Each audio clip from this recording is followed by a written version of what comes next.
दोस्तों नमस्कार। आप सभी का मेरे YouTube चैनल पर हार्दिक स्वागत है। मैं आशा करता हूं कि आप सभी स्वस्थ एवं सुरक्षित होंगे। दोस्तों, एक लोकतांत्रिक देश के भीतर न्यायपालिका का अपना एक विशेष महत्व होता है, विशेष स्थान होता है।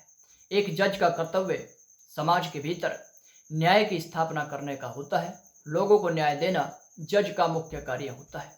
लेकिन दोस्तों, जो जज दूसरों के दुख को सुनता है, यदि एक दिन खुद उस पर ही आक्रमण हो जाए तो देश के हालात क्या होंगे। यदि न्यायपालिका की अस्मिता को ही चुनौती दी जाने लगे तो देश के हालात क्या हो जाएंगे। दोस्तों, मैं आपको बताना चाहूँगा कि जज साहब तकरीबन 5 बजे मॉर्निंग वॉक पर थे। धनबाद के एडिशनल डिस्ट्रिक्ट जज उत्तमानंद सिंह तकरीबन 5 बजे मॉर्निंग वॉक पर थे। उसी दौरान पीछे से एक ऑटो आती है जो जज साहब को मौत की नींद सुला देती है। जज साहब को टक्कर मार के उनके जीवन को समाप्त कर देती है। और इस घटना को अंजाम देते हैं दोस्तों राहुल वर्मा और लखन वर्मा नाम के 2 आरोपी। लेकिन दोस्तों, चाहे घटना केवल इतना मात्र है या इसके पीछे एक राजनीतिक साजिश है। दोस्तों, कुछ भी हो, लेकिन सबसे पहले मैं ये कहना चाहूँगा कि जो लोग जब पुलिस कोई कार्रवाई करती है, जब पुलिस किसी घटना को, किसी अपराधी को पकड़ती है, तो हमारे देश के भीतर क्या होता है। हमारे देश के भीतर मानवाधिकार आयोग एक्टिव हो जाता है। हमारे देश के भीतर तमाम संस्थाएं एक्टिव हो जाती है। तमाम लोग इस तरीके से दिखाने का प्रयास करते हैं कि मानो यदि पुलिस ने किसी अपराधी को दंड दिया है तो बहुत बड़ा अपराध किया है। हालांकि दोस्तों, कानून के दायरे में रहते हुए कार्रवाई होनी चाहिए निश्चित तौर पर। लेकिन जिस तरीके से यहाँ पर एक सवाल उठता है कि आज क्या मानवाधिकार आयोग को उन 2 छोटी बच्चियों का दर्द दिखाई नहीं दे रहा है? क्या जज साहब के परिवार का दर्द आज किसी को दिखाई दे रहा है? दोस्तों, मैं आपको बताना चाहूँगा कि जज साहब तकरीबन 1.5 घंटे तक, 1 से 1.5 घंटे तक उसी स्थल पर, वहीं पर अपने निवास के नज़दीक ही पड़े रहे। लेकिन किसी ने उनको उठाने की जरूरत नहीं की, उठाने की हिम्मत नहीं की। काफ़ी देर बाद किसी राहगीर ने उनको अस्पताल पहुंचाया, लेकिन तब तक काफ़ी देर हो चुकी थी। उनके शरीर से काफ़ी खून बह चुका था। जज साहब की अंतिम यात्रा वास्तव में काफ़ी दुखद रही।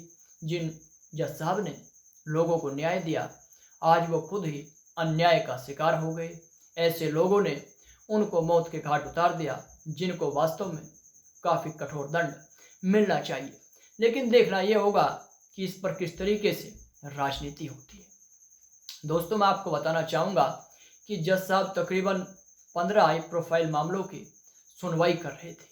और इसके अलावा दोस्तों, मैं आपको बताना चाहूँगा कि गैंगस्टर अमन की याचिका खारिज कर दी थी। गैंगस्टर अमन वो शख्स है दोस्तों, मैं आपको बताना चाहूँगा, जो रंजीत सिंह हत्याकांड में दोषी है, जिस पर यह आरोप है कि रंजीत सिंह की हत्या में उसका काफ़ी हाथ है।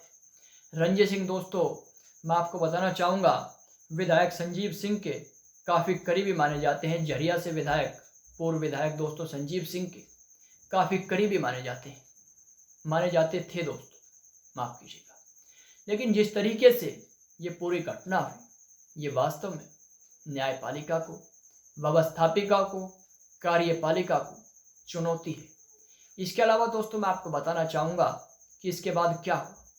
एसआईटी का गठन किया गया है, जिसका नेतृत्व दोस्तों सीनियर आईपीएस करेंगे।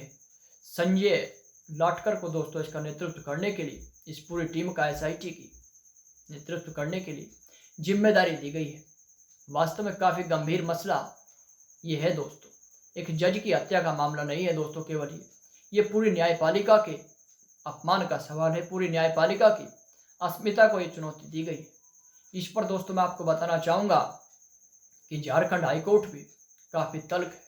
झारखंड हाईकोर्ट ने स्पष्ट तौर पर डीजीपी को आदेश दिया है कि मामले की निष्पक्ष जांच की जाए, अन्यथा अदालत को हस्तक्षेप करना पड़ेगा और मामला सीबीआई को सौंपने में भी अदालत देर नहीं करेगी।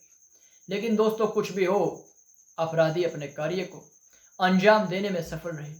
क्या यदि किसी शूटर की जमानत याचिका खारिज कर दी जाती है या फिर जज कोई निर्णय सुनाता है, अपराधियों को दंड देता है, क्या वो कोई गुनाह करता है? क्या इस देश के भीतर अब बाहुबलियों का ही शासन चलेगा? क्या होगा इस देश के भीतर?